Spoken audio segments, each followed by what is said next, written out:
ശാസ്ത്രത്തിന്റെയും യുക്തിയുടെയും പിൻബലമുണ്ടെന്ന് അവകാശപ്പെട്ടുകൊണ്ട്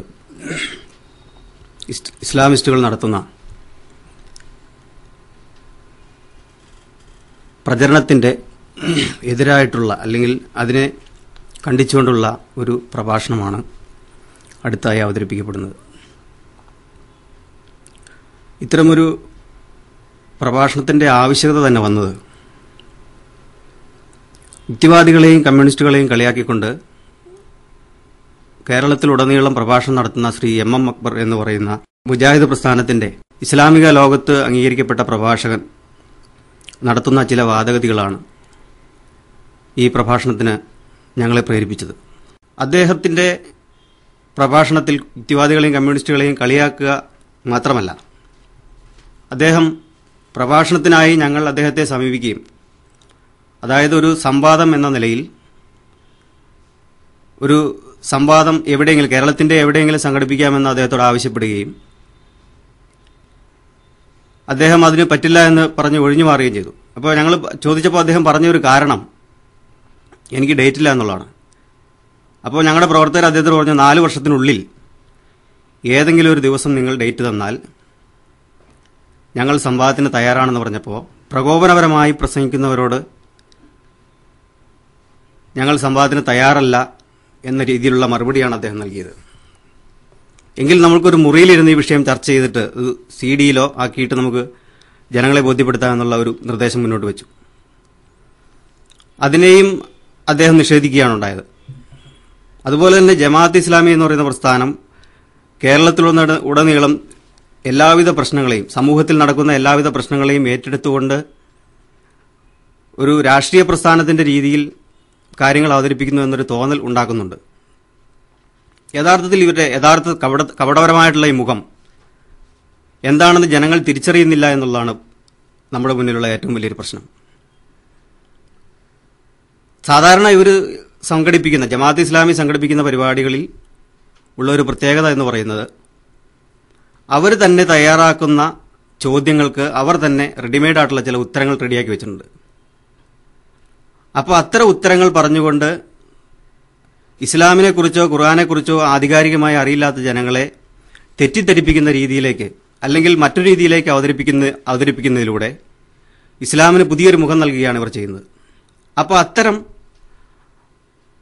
ജമാഅത്ത് ഇസ്ലാമിയുടെയും മുജാഹിദ് പ്രസ്ഥാനത്തിന്റെയും അതുപോലെയുള്ള മറ്റ് ഇസ്ലാമിക സംഘടനകളുടെയും അവരുടെ കപടമുഖത്തെ തുറന്നു കാണിക്കുക എന്നുള്ളതാണ് ഈ പ്രഭാഷണം കൊണ്ട് ഉദ്ദേശിക്കുന്നത്. ഈ വിഷയം അവതരിപ്പിക്കുന്നത് യുക്തിവാദ സംഘത്തിന്റെ സംസ്ഥാന വൈസ് പ്രസിഡന്റുമാരിൽ ഒരാളായ ശ്രീ എ ജബ്ബാറാണ്. അദ്ദേഹത്തെ ഈ പ്രസംഗം അവതരിപ്പിക്കുന്നതിന് വേണ്ടി ക്ഷണിക്കുന്നു. യുക്തിവാദികളും ഭൗതികവാദികളും കമ്മ്യൂണിസ്റ്റുകാരുമൊക്കെ സാമൂഹ്യ പ്രശ്നങ്ങളെ വിമർശിച്ചുകൊണ്ട് മതപരമായ കാര്യങ്ങളിൽ ഇടപെടുമ്പോൾ മതത്തിന്റെ ആളുകൾ ഈ സാമൂഹിക പ്രശ്നങ്ങളൊന്നും തന്നെ ചർച്ച ചെയ്യാതെ ആദ്യം ഉന്നയിക്കുന്ന ഒരു പ്രശ്നമാണ് ദൈവമുണ്ടോ ഇല്ലേ എന്നത്.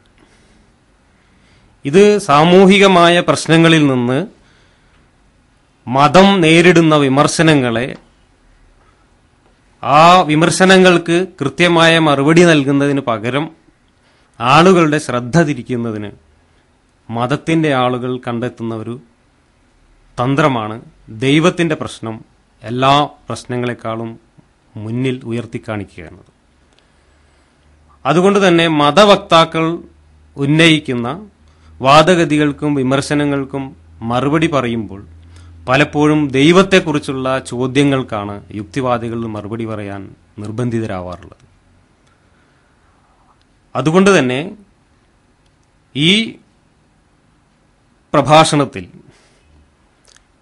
ഇസ്ലാം മതത്തിന്റെ വക്താക്കളായിട്ട് യുക്തിവാദികളെയും ഭൗതികവാദികളെയും ഒക്കെ നേരിടുന്ന വിമർശകർക്ക് അവരുന്നയിക്കുന്ന ഒരു പ്രധാന വിഷയമെന്ന നിലക്ക് ഇസ്ലാമിന്റെ ദൈവസങ്കല്പത്തെക്കുറിച്ചുള്ള ഏതാനും കാര്യങ്ങളാണ് അവതരിപ്പിക്കാൻ ഉദ്ദേശിക്കുന്നത്.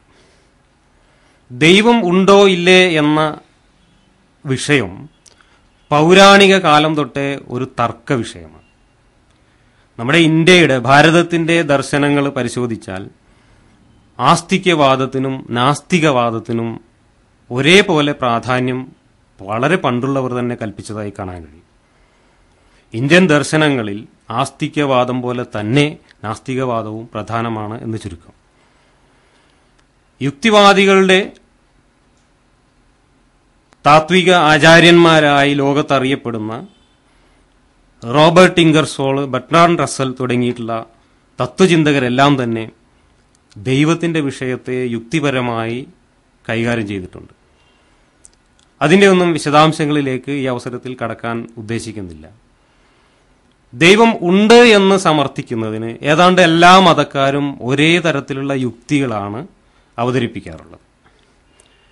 ദൈവം ഉണ്ടോ ഇല്ലേ എന്ന തർക്കം ഒരു ദാർശനിക പ്രശ്നമായി, ഒരു ബൗദ്ധിക സംവാദം എന്ന നിലയിലാണ് സമൂഹത്തിൽ പണ്ട് മുതലേ നിലനിന്നിട്ടുള്ളത്. ദൈവമുണ്ടോ ഇല്ലേ എന്ന തർക്കത്തിന്റെ പേരിൽ ലോകത്തെവിടെയും വലിയ കലാപങ്ങളോ യുദ്ധങ്ങളോ ഉണ്ടായതായിട്ട്, വർഗീയ കലാപങ്ങൾ ഉണ്ടായതായിട്ട് അറിവില്ല. എന്നാൽ ദൈവം ഉണ്ട് എന്ന് വിശ്വസിക്കുന്നവർ ദൈവം, ഏത് ദൈവമാണ് സത്യം, ഏതു ദൈവത്തിന്റെ മതമാണ് ശരി എന്ന കാര്യത്തിൽ നടക്കുന്ന തർക്കം ഒരു ബൗദ്ധിക സംവാദത്തിന്റെയോ ദാർശനിക സംവാദത്തിന്റെയോ തലത്തിലല്ല, മറിച്ച് അത് ലോകത്ത് ഒരുപാട് കലാപങ്ങൾക്കും ഒരുപാട് രക്തച്ചൊരിച്ചിലുകൾക്കും കാരണമായിട്ടുണ്ട്. ലോകത്ത് നടന്നിട്ടുള്ള യുദ്ധങ്ങൾ തന്നെ പരിശോധിക്കുകയാണെങ്കിൽ ആ യുദ്ധങ്ങളിൽ ഏറ്റവും ഘോരമായി നടന്നിട്ടുള്ള യുദ്ധങ്ങളെല്ലാം തന്നെ വിവിധ മതത്തിന്റെ പേരിൽ മതാനുയായികൾ നടത്തിയിട്ടുള്ള യുദ്ധങ്ങളാണ്. ബൈബിളിലെ ദൈവമായ യഹോവയാണോ, ഖുർആനിലെ ദൈവമായ അള്ളാഹുവാണോ, അതോ ഭാരതീയ ദൈവങ്ങളായ രാമനും കൃഷ്ണനുമാണോ യഥാർത്ഥ ദൈവം എന്നതിന്റെ പേരിൽ ലോകത്ത് നടന്നിട്ടുള്ള തർക്കങ്ങളും യുദ്ധങ്ങളും കലാപങ്ങളും നിരവധിയാണ്. ഇന്ത്യയുടെ ചരിത്രമെടുത്താൽ നമുക്കറിയാം, സ്വാതന്ത്ര്യം ലഭിക്കുന്നത് തന്നെ 2.5 ലക്ഷത്തോളം ആളുകളുടെ മരണത്തിനും അതിന്റെ 10 ഇരട്ടിയോളം ആളുകളുടെ ദുരന്തങ്ങൾക്കും, തീരാത്ത ദുരന്തങ്ങൾക്കും കാരണമായ വിഭജനത്തോടനുബന്ധിച്ച് നടന്ന വർഗീയ കലാപം. തുടർന്ന് ഇന്ത്യയുടെ അരനൂറ്റാണ്ടിന്റെ ചരിത്രത്തിൽ 10,000-കണക്കിന് വർഗീയ കലാപങ്ങളാണ് ഇന്ത്യയിൽ നടന്നിട്ടുള്ളത്. ഈ വർഗീയ കലാപങ്ങളുടെയൊക്കെ അടിവേരുകൾ നാം പരിശോധിക്കുകയാണെങ്കിൽ ഏതു ദൈവം ശരി, ഏതു മതം ശരി എന്ന തർക്കത്തിൽ നമുക്ക് എത്തിച്ചേരാൻ കഴിയും. കുരിശ് യുദ്ധങ്ങൾ എന്ന പേരിൽ മധ്യകാലത്ത് നടന്നിട്ടുള്ള യുദ്ധങ്ങളിൽ ക്രിസ്ത്യാനികളും മുസ്ലിങ്ങളും യഹൂദരും കക്ഷി ചേർന്നുകൊണ്ട് നടന്ന ആ നൂറ്റാണ്ടുകൾ നീണ്ടുനിന്ന കുരിശ് യുദ്ധങ്ങളിൽ കോടിക്കണക്കിന് ആളുകളാണ് മരിച്ചു വീണിട്ടുള്ളത്. ഞാൻ പറഞ്ഞു വരുന്നതിന്റെ ചുരുക്കം, ദൈവമുണ്ടോ ഇല്ലേ എന്ന തർക്കമല്ല ലോകത്ത് മനുഷ്യർക്ക് പ്രശ്നമായി മാറിയിട്ടുള്ളത്, മറിച്ച് ദൈവമുണ്ട് എന്ന് പറയുന്നവർ ഏതു ദൈവം, ഏതു മതം എന്നതിന്റെ പേരിൽ നടന്നിട്ടുള്ള തർക്കങ്ങളാണ്.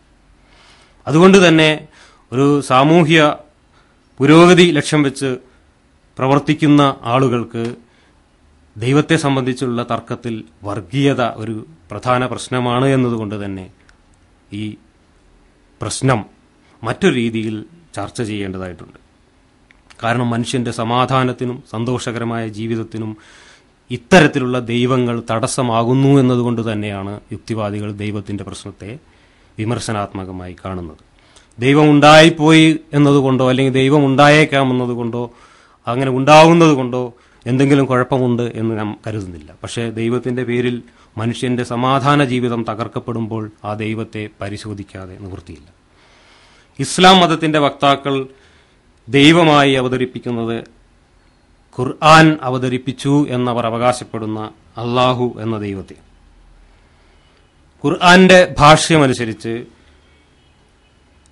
അള്ളാഹു മാത്രമാണ് യഥാർത്ഥ ദൈവം, മറ്റുള്ള ദൈവങ്ങളെല്ലാം വ്യാജമാണ് എന്നും അവർ തർക്കിക്കുന്നു.